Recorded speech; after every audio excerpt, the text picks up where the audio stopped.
What's up, football freaks and geeks? Justin, Bridgewater's finest on YouTube, Blockbuster_guy on Twitter, and it is AFC and NFC Championship time. We are continuing the 2013-2014 NFL playoff season. Of course, AFC and NFC Championship games.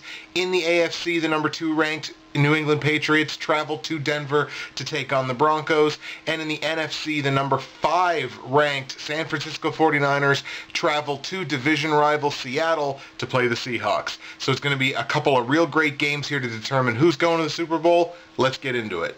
Before that, though, you may be asking, how am I doing so far? Straight up with the picks so far through the playoffs, I am 5-3. In the first round, I told you to take New Orleans and San Francisco. In the second round, I went 3-1 straight up, correctly telling you to take Seattle, New England, and Denver. Against the spread, I'm only sitting 4-3-1. I was 3-1 in the first round. In the second round, I only went 1-2-1. The only one that I nailed was telling you to take San Diego plus 9.5 against Denver. Over-under did much better. Actually ran the table over-under in the second round. I only started off 1-3 in the first round, but went 4-0 in round 2. Denver, San Diego under 54. New England, Indianapolis over 52. Seattle, New Orleans under 46.5. And Carolina, San Francisco under 42. So 5-3, 5-3, 4-3-1 has me 14-9-1 so far combined for the playoffs. But if there is one thing that I have learned in now my third year of predicting playoff football, it's at this point the numbers aren't necessarily what you go by. The numbers aren't the only crucial thing here. Sometimes at this point in the playoffs, when the teams are this good, sometimes you just got to go with your gut. The AFC Conference Championship game sees the number 2 ranked 13-4 New England Patriots travel to Mile High Stadium to take on the number 1 ranked 14-3 Denver Broncos. Denver is favored by 5.5 points at home. The total is 55. Denver added their 7-point win against San Diego last week to their impressive 8-1 home total so far this year, while New England on the road this year straight up is only 4-4. They started the season with a 2-point win in Buffalo and a 7-point win in Atlanta, but followed that up with 3 consecutive road losses, by a touchdown in Cincinnati, by 3 points in New York, and by 4 points in Carolina. They rebounded with a 3-point win in New Orleans before suffering a 4-point setback in Miami, finishing their road season with a huge 34-point blowout of the Baltimore Ravens. Most football analysts will tell you if you put Denver's defense and New England's defense side by side, 98% of them are going to point to New England and say, well, New England's got a better defense. The numbers tell a really interesting story. Overall on the season, including playoff games, the Denver defense and New England defense are only separated by 1/10 of a point on average per game. Denver's defense giving up 21.2, New England's defense giving up 21.1. You put them home versus away. Denver at home, their defense gets a little bit worse, actually giving up 21.9 points on average per game, while New England's road defense also gets a little bit worse, giving up 21.6. But if you take a look at the last 4, Denver's defense has shown up in their last 4 games. They've only allowed 17.8 points per game over their last 4, including their playoff win last week, while New England's defense has also arguably stepped up, giving up about a field goal less at 18.3. We turn around and we look at these teams offensively. 2 extremely good offenses really throughout the whole season, both of them averaging in excess of 28 points per game. But Denver probably has one of the best, if not the best, offense in league history this year, averaging 37.1 points per game, including playoffs. Now, again, New England, no slouch in that department, 28.7 points in their own right. At home, actually hard to believe, Denver's offense gets a little bit better. That number bumps up to 37.8 points per game, so a little better than half point a game. That half point can make all the difference. While New England's offense has actually struggled a bit on the road this year, only averaging 25.1. But you take a look at the last 4, those numbers have basically inverted. New England has been on fire offensively lately, averaging 34.5 points per game over their last 4. You take a look at Denver, and their number drops down to 28.8, so obviously still no slouch, but it's got to be an issue for Denver that they're not scoring as much as they had been through the regular season. Overall on the season and home versus away, I see this as more than a field goals advantage for Denver. We're looking at 29-25 averaged out over the whole season. Home versus away, that stretches to about a 30-24. But based on performances over the last 4 games, it's actually an advantage for the Pats, 26-24. Let's start with a number here, and it's one of the bigger numbers in the playoffs. The number, again, is 55. I like the over here. No equation that I gave you above, like none of those final scores above, go over 55. But the Broncos lost a top cornerback last week, and their defense is injured, and again, not a great defense really throughout the whole season. So they lost one of their key defenders last week, and both offenses have been rolling really well. Plus, their last 4 head-to-head matchups have all gone over. It's Tom Brady and Peyton Manning. They could both pick these defenses apart. I like the number to go over 55 points. Usually this is where I tell you my straight up pick, but I think for these 2 picks I'm going to start with against the spread before I tell you my straight up pick. Against the spread, I like New England on the spread here. 5.5 points. I think that's way too many points to give Brady and Belichick with all of their success. New England would be only 9-8 against the spread, including playoffs this season, versus Denver, who would be 10-6-1, and New England is only 2-6 against the spread on the road this year, but 5 of their 8 road games on the year have been decided by 5 points or less. So even if they lose, I don't like it to be a blowout. I think New England's offense is good enough to keep them in the game right down to the last few plays. So 5.5 points, in my opinion, is too many. I'm going to tell you to take New England plus 5.5 on the line. But straight up, remember what I said about sticking with my gut? I feel like the Patriots have more avenues to win this game. I think they're more likely to be able to make that defensive play that causes the turnover and gets them the ball back. But you know what? My gut's telling me Denver. My gut is telling me that Peyton Manning is going to take this team to the Super Bowl against whoever wins out of the NFC. I'm going to tell you to take Denver. Quite frankly, there's no smart bet here. This game could literally go either way. Brady could light up an injured Broncos secondary, or Peyton Manning could go all Madden on rookie like he's been doing all season. This could literally go either way. It is worth saying that New England would only be 1-2 this year as the betting underdog, which they are in this game, again, of 5.5 points. So they're only 1-2 straight up in those games where they're the betting underdog. Maybe it's worth taking into consideration, but you know what? I got to go with the gut here. My gut tells me Denver. Got to stick with Denver. But I like New England plus 5.5 on the line in a game that goes over 55 points.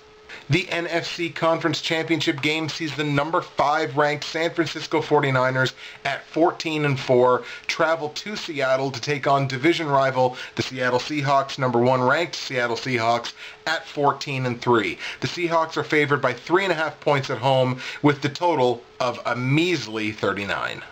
Seattle added their 8-point win against New Orleans at home last week to their impressive 8-1 home record so far this season, while the 49ers are actually on a 5-game road winning streak, having now won back-to-back, of course, elimination games, beating Carolina by 13 points in Carolina last week. San Francisco, by the way, has as many road wins, 8 in 10 games, as Seattle has home wins, 8 in 9 games.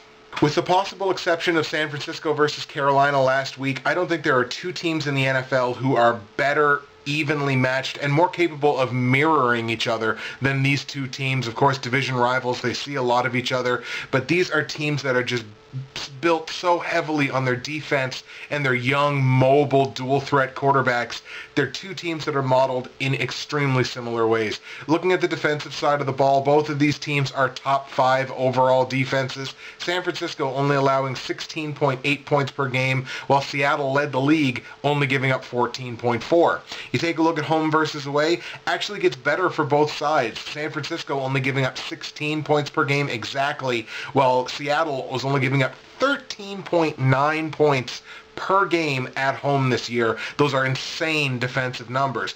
And over the last 4, Seattle has been lights out defensively, only allowing 10.3 points per game. Let me say that to you again. 10.3 points per game on average allowed by the Seattle Seahawks defense versus 18.5 being given up by San Francisco.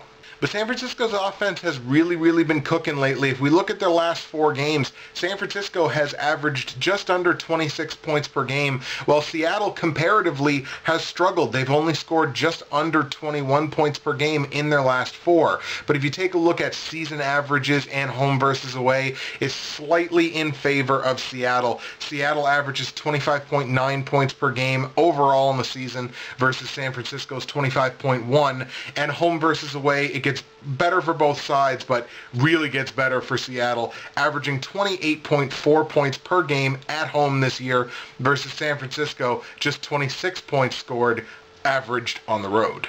Now, in all 3 of these scenarios, it's a very slight advantage for Seattle. Overall in the season, it's 21-20. Home versus away, it's 22-20. And in the last 4, it's 20-18. Let's start with the over-under. Again, I told you that minuscule number of 39. That is a really tough one because 4 of the last 5 head-to-head matchups between these two teams have not only finished under, they've finished under 39.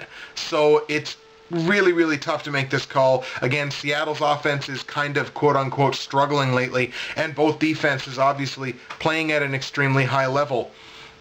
But it's only 39 points. Scoring conditions are better for these two offenses against Seattle at home and San Francisco on the road. Checking the weather report, it's actually going to be the warmest in the evening that it will be all week in Seattle on Sunday. So it's worth taking into account that the conditions are going to be quite good and conducive to scoring. I know you have the 12th man there, but 39 is just too low for me. I'm going to tell you to take over 39 in this game. Maybe it's a sucker bet. I think it's a sucker bet either way. But Seattle, San Francisco, I'm going to tell you, if you got to bet it, to take over 39 points. And here's where we get into the gut again.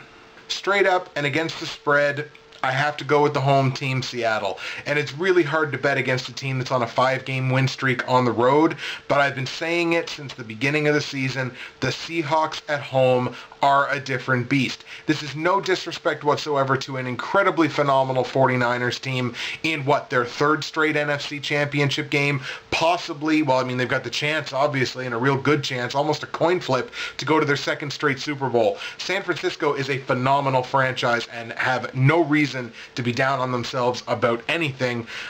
I got to go with my gut. My gut says Seattle. So my gut's also telling me Seattle minus 3.5 on the line, which sounds like a bit of a sucker bet because none of the above equations go over 3.5 points. But again, kind of got to go with the gut. Seattle would be 7-1-1 against the spread at home as 3.5-point favorites this year and are 6-1 as a favorite of 6.5 or less. The 49ers, on the other hand, are 0-4 against the spread in the last 4 head-to-head matchups and are only 1-4 against the spread in their last 5 games in Seattle. So I like Seattle to cover the 3.5 points here. Take Seattle minus 3.5 and Seattle straight up in a game that goes over 39 points.